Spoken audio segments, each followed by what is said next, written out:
अध्यक्ष महोदय, भारत सरकारच्या वस्त्रोद्योग मंत्रालयाच्या अखत्यारीत असलेली NTC ही company national textile corporation limited ही सार्वजनिक क्षेत्रातील वस्त्रोद्योग कंपनी आहे। हे 1968 साली त्याची स्थापना झाली। त्याच्यामध्ये देशभरामध्ये त्याच्यामध्ये 125 गिरण्या होत्या, त्या आता फक्त 23 गिरण्या राहिलेल्या आहेत आणि मुंबईमध्ये 13 ते 17 गिरण्या होत्या, त्या फक्त 4 गिरण्या तिथे राहिलेल्या आहेत। आणि आता कोरोना महामारी काळामध्ये त्या सगळ्या गिरण्या बंद झालेल्या आहेत आणि तिकडचे जे कामगार आहेत त्यांचं वेतन बंद झालेलं आहे। तिथे जर बघितलं तर साधारणतः 1200 ते 1500 कामगार तिथे कामाला होते आणि त्यांचं जर वेतन बघितलं तर आता जवळजवळ 11 महिने त्यांना वेतन नाही आहे। आज फेब्रुवारी आहे, तर तो जर आपण त्याची संख्या बघितली ते 2,20,000 प्रति कामगार एवढं त्याचा पगाराची थकबाकी आहे, वेतनाची थकबाकी आहे। आणि जर पूर्ण 11 महिन्याचा बघितलं तर 33 कोटीपेक्षा अधिक थकबाकी इथे आहे आणि ही सगळी थकबाकी काही देण्यात आलेली नाही आहे। आणि ह्यामुळे जर आपण बघितलं तर तिथल्या कामगारांवर अन्याय होतो आहे, त्यांच्या मुलांच्या शिक्षणाचा प्रश्न उद्भवतो आहे, त्यांच्या खाण्याचा प्रश्न उद्भवतो आहे, बँकेचे हप्ते असतात, त्यांच्या घरामधून त्यांना बेदखल करण्यात येण्यासारखी कंडिशन आहे, कारण बँकेचे हप्ते न भरल्यामुळे अशा ज्या सगळ्या परिस्थिती एवढी भयानक झाली असताना तिथे कामगारांचा काहीच विचार केलेला जात नाही।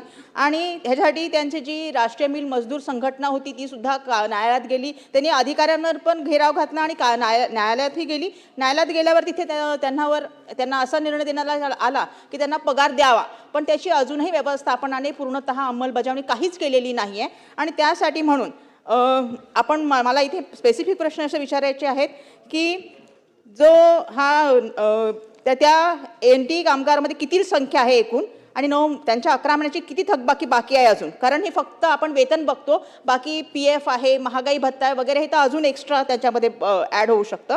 आणि जर इथे मला उत्तर जे आले त्याच्या उत्तरामध्ये असं लिहिलेलं आहे की हा जो आहे हा राष्ट्रीय वस्त्रोद्योग महामंडळ हा केंद्र शासनाचा अधिकृत उपक्रम असून NTC मिल बाबत केंद्र शासन ही समुचित शासन आहे, त्यामुळे NTC मिलमधील कामगारांचे थकीत वेतन व अन्य श्रेणी मिळण्याबाबत राज्य शासनाच्या कामगार विभागाकडून कोणतीही कार्यवाही अपेक्षित नाही।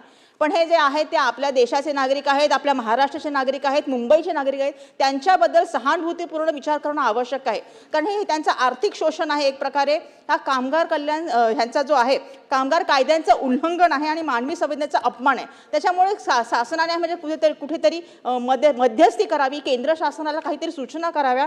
त्यासाठी मी एवढं प्रश्न विचारते की केंद्र शासनाशी समन्वय साधून हा प्रश्न सोडवणार का?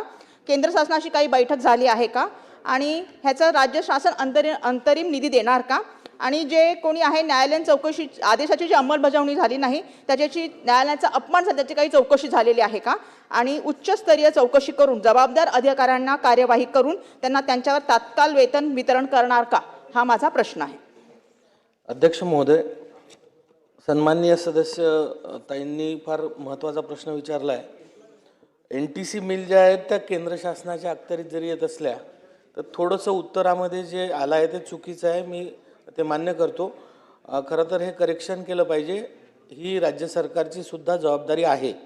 आणि NTC मिलबद्दल असं झालं आहे की जेव्हा कोविडची महामारी आली तेव्हा या ज्या काही देशभरातल्या मिल्स होत्या ह्या बंद करण्यात आल्या होत्या आणि महामारी कंप्लीट झाल्यानंतर देशातल्या इतर मिल्स सुरू झाल्या, पण महाराष्ट्रातल्या मुंबईतील 4 या गिरण्या ज्या आहेत त्या अजूनही बंद आहे, त्याचं प्रोडक्शन स्टॉप आहे।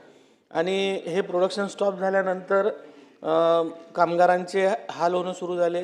त्यानंतर राष्ट्रीय मिल मजदूर संघ जो आहे तो इंडस्ट्रीयल कोर्टामध्ये गेला आणि इंडस्ट्रीयल कोर्टाने आदेशित केलं की सर्व कामगारांचे जे थकीत वेतन आहे ते आपण अदा केले पाहिजे, असा आदेश झाला। आणि आदेश झाल्यानंतर मार्च 2025 पर्यंतचे त्यांचे वेतन त्यांना अदा करण्यात आलेले आहे। पण त्याच काळामध्ये असं झालं की इतर काही राष्ट्रीय मिल मजदूर संघाचे जे निवेदन होते, ज्या मागण्या होत्या त्या वेजेसबद्दल होत्या, ग्रॅच्युटीबद्दल होत्या, लिगल ड्यूजबद्दल होत्या। त्यामध्ये वेतन मिळाल्यानंतर ग्रॅच्युटी आणि इतर गोष्टींच्या ज्या मागण्या होत्या त्या पूर्ण न झाल्यामुळे पुन्हा राष्ट्रीय मिल मजदूर संघ हा हायकोर्टात गेला आणि हायकोर्टामध्ये गेल्यानंतर 13 नोव्हेंबरला 2025ला हायकोर्टाने आदेशित केलं, ती केस पुन्हा इंडस्ट्रीयल कोर्टाकडे पाठवण्यात आलेली आहे। आणि इंडस्ट्रीयल कोर्टाला असा आदेशित केला आहे हायकोर्टाने की याच्यावर आता 1 वर्षाच्या आत निर्णय झाला पाहिजे। पण तरीसुद्धा कामगारांवर अन्याय होऊ नये या दृष्टीने जे डेप्युटी चीफ कमिशनर आहेत सेंट्रलचे, म्हणजे सेंट्रल गव्हर्नमेंटचे जे डेप्युटी चीफ कमिशनर लेबरचे आहेत, यांच्याकडे राष्ट्रीय मिल मजदूर संघाची सुनावणी सुरू झालेली आहे.